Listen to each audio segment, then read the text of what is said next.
Hey guys, we're back. Buzzer TV on Buzzer. Alistair. And we're here for Legend of Korra, Book 3, Episode 7. Awesome. Last episode, we had a healing episode We for had Lynn. a closure for Lynn. You know, she went to her sister, they fought her out, as Bolin said, as a healing process. And she was happy at that. She overcame it.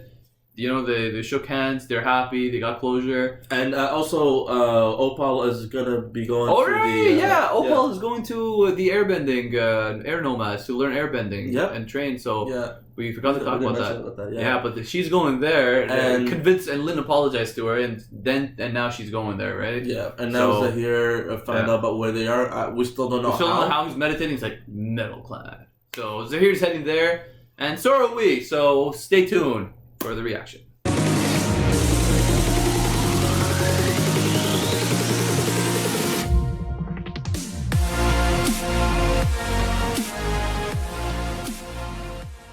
It's hard for me to believe that my little girl is grown up enough to have her tattoos. Shit. But I promise I'll think about it. No. Fair enough? Yeah. Denora, look! They're flying! You know how many times my parents said I'll think about it, and I never heard from it again? I'll think about it. I guess everyone is growing up. Hey, they can fly now.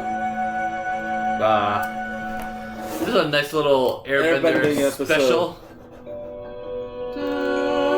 Alright, this was an Airbender, the new Airbenders going on their first little adventure. Yeah. So Tenzin went from being very philosophical to try to teach them the history of the Airbenders and the morals and the philosophy and all that kind of stuff. And then that wasn't working out. And then Korra was like, hey, maybe you could try making Boomy feel take his ideas, compliment him. Right. And, see where that goes. And then Boomy's like, yeah, rule with an iron fist. Right. And that's what Tenzin did, but unfortunately that's not his style. Yeah, it's not his... There's a certain way of ruling with an iron fist. But he went 100% from beginning to end. Yeah, I know. It doesn't work with everybody, right? Especially when you're in the military. Even military, they take breaks because we're human and shit, It's like they woke them up at probably 5 a.m., went on a 10-mile hike, then they're meditating, and then they're doing all these drills.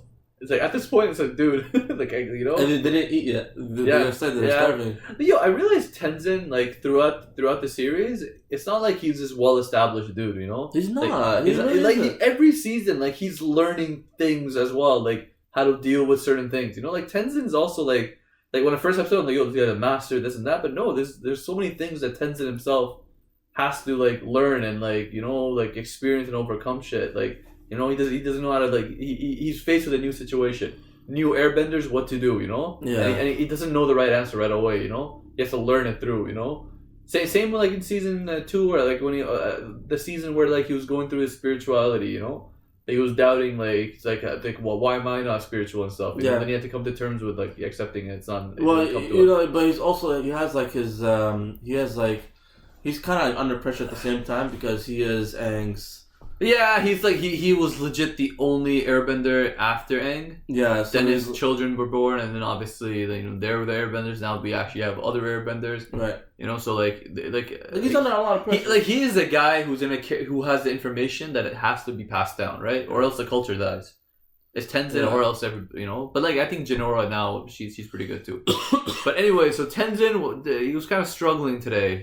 Struggling to come up with the right ways to build this air culture again, build it back especially with these new people, their whole lives they've been living without bending, living in the city, having a certain way, and now everything's changed, Yeah. Even his wife mentioned she was an air acolyte or what was she? I don't know. I think air acolyte. Something like that. So she herself was struggling. She's when I started, this wasn't easy and this and that. So she got told at Tenzin maybe take it easy and stuff. So.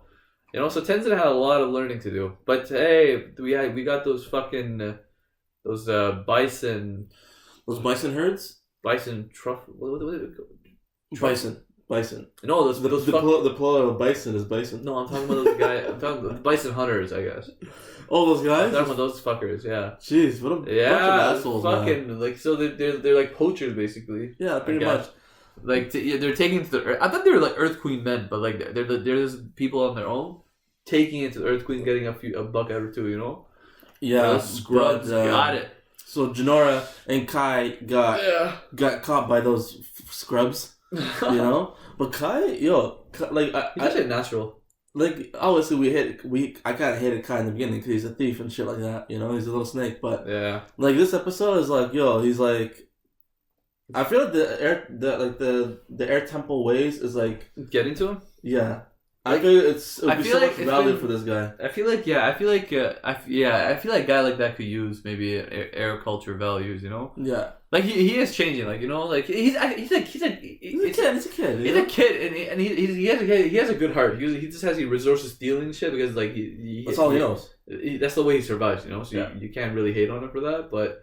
My man, and then I like the way Boomy was also going through his thing, you know, and then Boomy's just like, you know, it's freaking Tenzin, I don't want to talk to this guy and shit like that. Right. You know, I'm an old man, I'm too old to be in fucking boot camp again, you know. I used to be like a Navy general or whatever.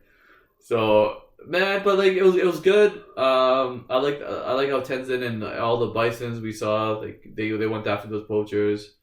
Yeah, it was like the air temple. Jinora was sick. She used her spiritual powers again and came in clutch. Like she does it a lot easier than before. Yeah, no, she's actually a beast. Really she's good. turning out to be a beast, man. You saw me just shat on Tenzin. She's like, I have more of this. I have a better spiritual connection than you ever will. I'm like, oh, that. Ouch. Yeah, the sad part is that it's true. Exactly, but you don't say she's a kid. Oh my god. And she knows that's like Tenzin's weak spot. She's still like, you know, like more than you ever will, buddy. And I was like, shit. Well, I mean, she had to say her. Sometimes you gotta say that, you know, like recognize that I'm getting older. Yeah, but I guess, yeah. You know, like like it's you know, it's one of those things, you know, when you have a kid. You know, it's always gonna be a kid, even though the kid's growing up. But like sometimes you're always gonna look at it as a kid. You know. I guess so. But like yeah, you have to realize like there's certain boundaries and stuff, and you can't keep like like Tenzin was super controlling. Yeah, he was. I think Loki is kind of controlling. Yeah, he is. Like, you know, it's in his own way. And it's like I don't know. He's like again, he's like, what do you say? Do it this way, do it that way. It kind of gets irritating, you know. Right. People don't like controlling people, and that's just the nature of it. So. Yeah. But I think Tenzin's overcoming that slowly. He's realizing, you know, maybe that's not the right way to go about things, and yeah, they saved the day. They saved Kai and Jinora. Kai came in clutch. Kai was really knocking that guy out. Oh yeah, he was like smacking him. Yeah, bro. he was literally gonna murder his ass. His bitch. That guy deserved to, you know. And also that guy who shaved bald and felt that presence of those. And I like how they explain that. Like that actually mattered, you know. Yeah. Like he felt it before it came. So like damn, that sounded wrong. God damn it! Oh my god! I don't want to say anything. I'm like straight face. No, he felt. But that's more or less. Yeah, I think this episode was like a nice nose to hear, no nothing. Just a nice little. Let's focus on like new what's Airbenders. Happening behind the scenes. Like let's focus on the new Airbenders, Tenzin struggles. So it was a fun little break we got here. Yeah. So let's move on to the MVP and flop.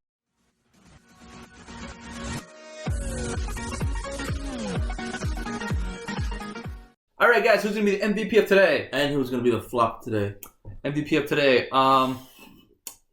Okay, Jinora for me, just for like coming clutch with a thing. Kai, Kai is well. Like he picked the lock and got out. Yeah, you know, and he was a key player. And Boomy, you know, Boomy as well. Boomy for like actually like telling everybody, like fuck, if Tenzin's not here, we have to take over. I'm leaning towards Boomy in this episode.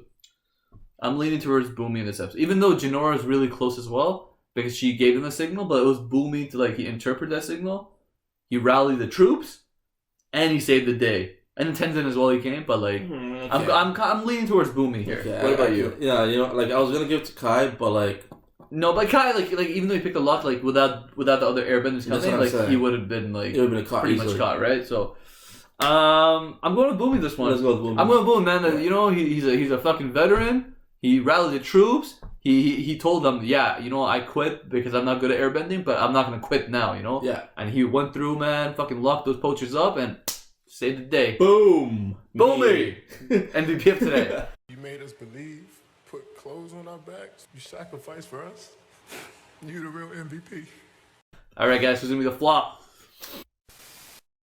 Everybody do the flop. This fucks. fucking poachers trying to make a quick buck out of it. You know, the fucking guys, bro. They're supposed to like rare in those animals and stuff, and they're like, you don't care. Yeah, there's more money in that, you know. And it's just wearing the fucking fur and shit. I think you can't be humane at that point, man. Honestly, no, if you're willing to extinguish a fucking breed of animals, yeah. It's just like, yo, like, what else do you have in you? That's what I'm saying. And like, you know, those bisons and stuff, man. Like, it's just those guys are like the scum of the world, you know. Pretty much. And you pretty much you can't do nothing. Like those guys are like they're fucking like they deserve to be locked out. They deserve to keep an endless supply of fucking air slaps on their face, you know. Like Kai do that. Kai like fucking just keep smacking that guy. I was enjoying that actually. Oh my god. Like fuck those guys. So those fucking bison poachers are gonna be the flop of today's episode. Alright guys, episode 7's done. Tune in for episode 8. We're so excited. Hopefully you guys are gonna be with us for those episodes. And before we go, do not forget to like, comment, and subscribe. Alistair. Bye, sir. Peace.